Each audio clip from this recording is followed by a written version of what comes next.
मालिक का नाम सुखों की खान है। जो लोग मालिक के नाम से जुड़ जाया करते हैं, जो सुमरन के पक्के हो जाते हैं, पहाड़ जैसे कर्म कब कंकर में बदल जाते हैं पता तक नहीं चलता।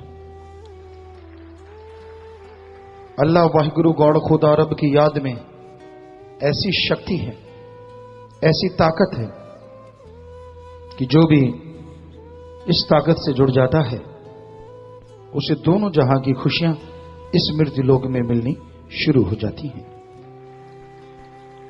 ऐसा परमानंद मिलता है, ऐसी लज्जत मिलती है जिसकी कल्पना नहीं की जा सकती।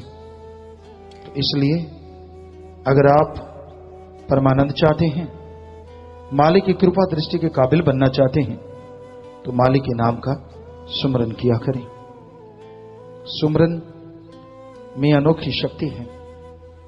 सुमरन इंसान के अंदर की मैल साफ कर देता है। सुमरन इंसान को आत्मबल बख्शता है। सुमरन करने से इंसान अंदर बाहर से शक्तिशाली होता चला जाता है। कोई गम, कोई चिंता, कोई टेंशन उसे सता नहीं सकती। इसलिए सुमरन के पक्के बनो।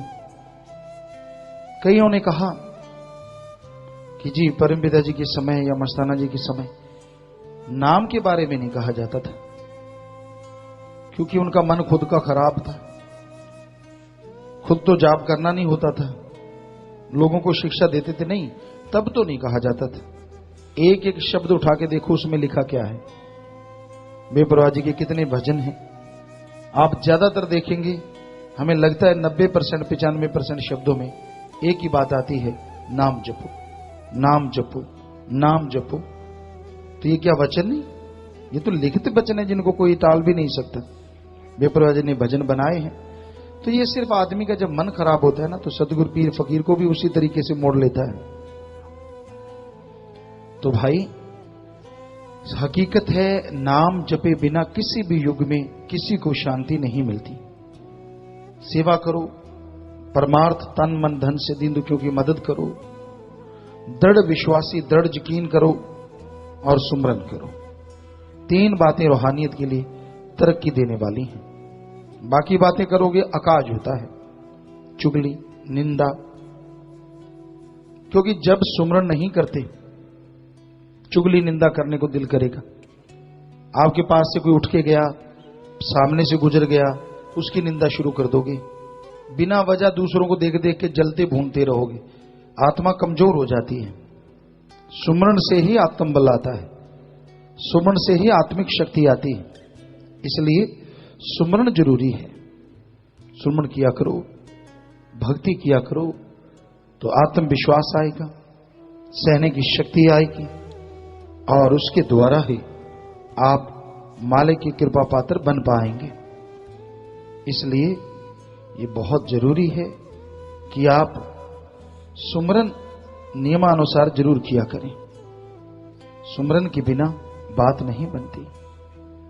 चाहे घंटा सुबह शाम या आधा घंटा सुबह आधा घंटा शाम, सुमरन भक्ति में ही शक्ति है। और फकीरों के पास कोई जादू टोना या राख की चुटकी नहीं होती जो सिर में डाल दी जाए, वो तो पाखंड है। सुमरन ही एक तरीका है जो आपके विचारों को बदल डालेगा। सुमरन ही एक रास्ता है जो आपको गम, दुख, दर्द, परेशानियों से आजाद करके बेगमपुर का बादशाह बना देगा। इसलिए सुमरन पे ध्यान एकाग्र करो। सुमरन करना ही करना है। कितना भी काम धंधा है, कितना भी आप बिजी हैं, सुमरन करो। मन जालिम तो ऐसा है, चाहे आप फ्री हो तो नहीं सुमरन करने देता। गप मार लिए, इधर उधर की बातें कर ली, ये क्या है, वो क्या है, फलां क्या है, बिना वजह दीवारों को तस्वीरें बनाता रहता है, पेंटिंग करता रहता है। सुमरन के टाइम देखो, खुली आंखें करके जाप करके देखो, आपके सामने अलमारी है तो अलमारी की गाथा शुरू हो जाएगी। ये थोड़ी टेढ़ी है, मेरे वाली गलत है, उसकी वाली सही है, इसमें कपड़े ज्यादा है, उसमें लटक रहे हैं, इसमें नहीं है, मेरी सफाई बढ़िया, उसकी नहीं, फलां फलां। कोई बात नहीं, कोई मतलब नहीं। लेकिन मन जालिम है ही ऐसा। सुमरण नहीं करने देता। इसलिए कहा जाता है बंद आंखें करके आप सुमरण करें, ताकि कम से कम इन चीजों में ध्यान ना अटके। बंद आंखें कर ली तो फिर अंदर से शुरू हो जाता है। मन कौन सा कम जालिम है, ऐसे ऐसे विचार जो पहले कभी आए ही नहीं होते वो शुरू हो जाते हैं। ये करने वाला था, उसको पैसे देने थे, उससे लेने थे, बिजनेस ऐसे नहीं चल रहा, ऐसे चलेगा, फिर आप ऐसे करेंगे, फिर तू वैसे करना। क्यों? उसी टाइम ज्यादा याद आती है, आगे पीछे नहीं। आगे पीछे कोई मतलब नहीं। उस टाइम सारे रिश्ते नाते याद आने शुरू हो जाते हैं, सारे काम धंधे शुरू हो जाते हैं। जिससे लड़ा है उसको गालियां देना शुरू कर देता है, या उसकी टांग खिंचाई शुरू, हाँ ऐसे करेंगे फिर सारे को पता चलेगा, इत्यादि इत्यादि। मन का काम ही ऐसा है, ये सुमरण में नहीं लगने देता। तो इसलिए करते रहो सुमरण। जो सुमरण कर लोगे, ये मन में ताकत नहीं है कि, या मन में तो क्या, काल महाकाल में भी ताकत नहीं है कि जो आपने सुमरण किया उसको खत्म कर सके, क्योंकि वो अल्लाह वाहिगुरु का सुमरण है, उसे कोई खत्म नहीं कर सकता। जितना आपने कर लिया वो आपका हो गया, और उसकी खुशियों के हकदार भी आप जरूर बनेंगे।